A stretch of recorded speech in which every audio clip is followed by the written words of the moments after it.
Assalamualaikum warahmatullahi wabarakatuh. Perkenalkan, kami dari kelompok 2 ingin mempresentasikan hasil makalah kami, di mana sebelumnya kami ingin memperkenalkan diri terlebih dahulu. Saya Arija Valepi, NIM saya 7173510009, dan saya sebagai moderator. Di sini saya akan mencoba menjelaskan mengenai tentang peran UMKM dalam sektor ekonomi. Inovasi tidak bisa dilepaskan dalam kehidupan berbisnis, karena inovasi merupakan roh atau jiwa dalam sebuah perusahaan untuk berkembang. Peran UMKM dalam perekonomian suatu negara sangatlah penting. UMKM melambangkan kekuatan pembangunan ekonomi sebuah negara.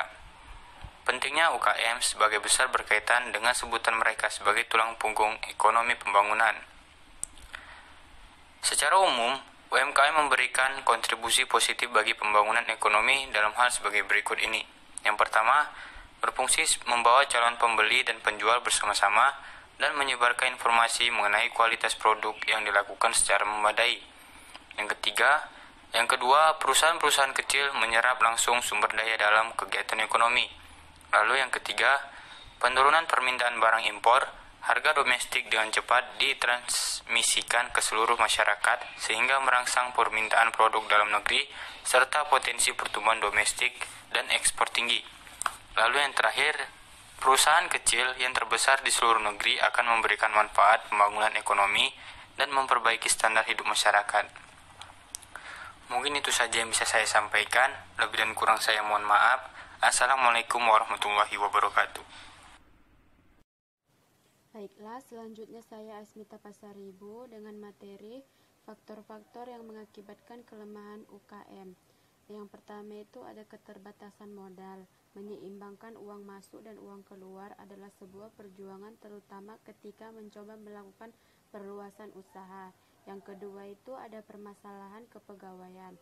Usaha kecil tidak mampu membayar gaji yang besar, serta menyediakan kesempatan dan status yang biasanya terdapat pada perusahaan besar. Yang ketiga, ada biaya langsung yang tinggi.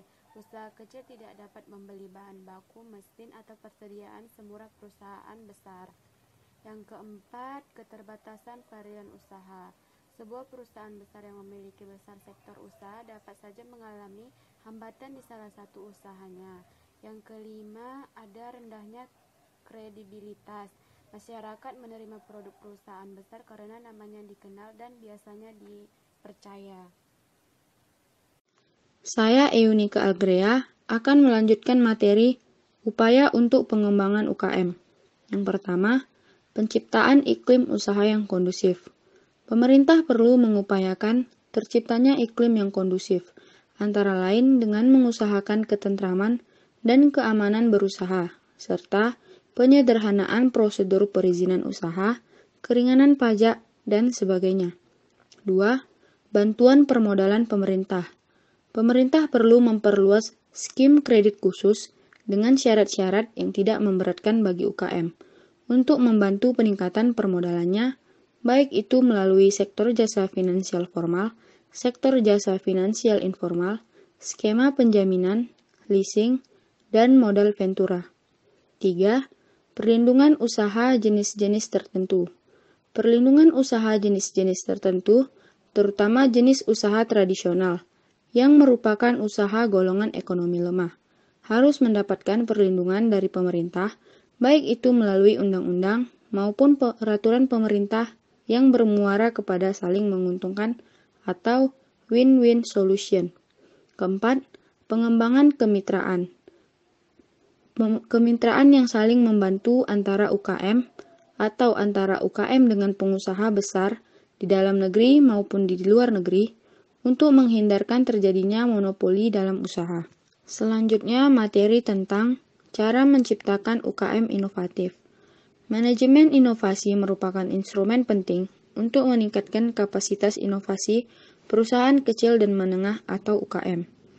UKM harus menyesuaikan beberapa aspek dari sistem manajemen inovasi serta proses untuk memastikan bahwa inovasi jangka panjang dan keberhasilan kompetitif dapat dicapai. UKM harus berani tampil berbeda dengan mengeluarkan keunikan usahanya, sehingga dikenal oleh pasar. Baiklah, saya Ripka Simorangkir dari kelompok 2 akan melanjutkan yaitu materi dimensi penilaian inovasi UMKM. UMKM dapat mendorong inovasi dalam organisasi dan yang paling penting adalah fokus pada inovasi untuk mencapai pertumbuhan yang lebih cepat dalam mencapai tujuan bisnis mereka.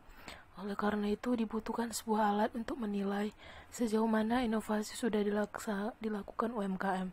Alat penilaian inovasi dirancang untuk membantu perusahaan lebih memahami dan memperluas wawasan perusahaan sehingga mendorong inovasi secara keseluruhan.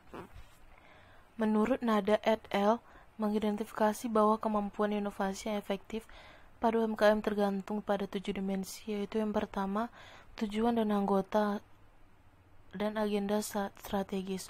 UKM harus menunjukkan tujuan strategis yang jelas dan indikator pemantauan yang penting untuk manajemen inovasi yang efektif.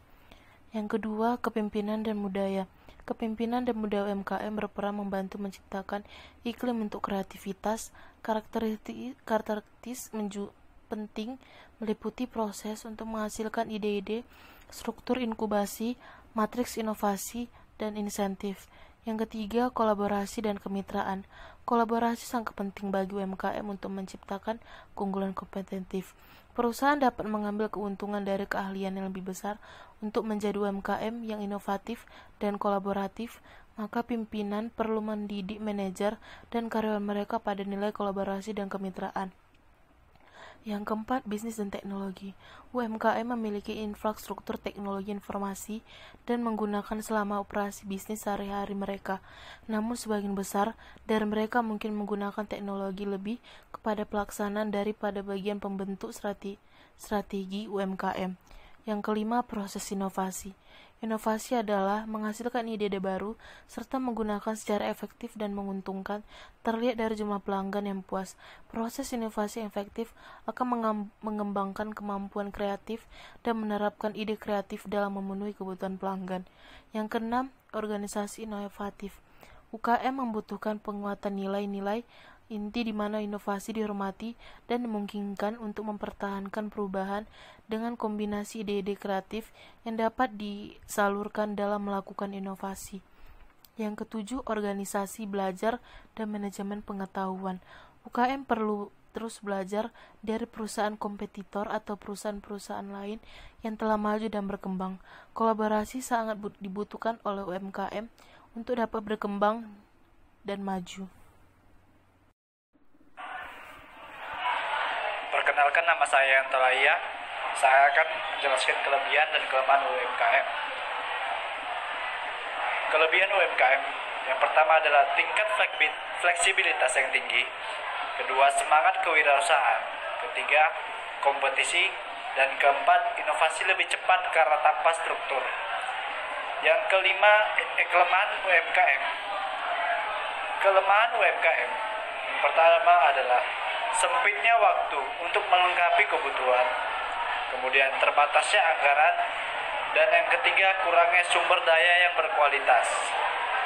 Sekian hasil dari presentasi kami. Kami ucapkan terima kasih. Jika ada kesalahan, mohon dimaklumi.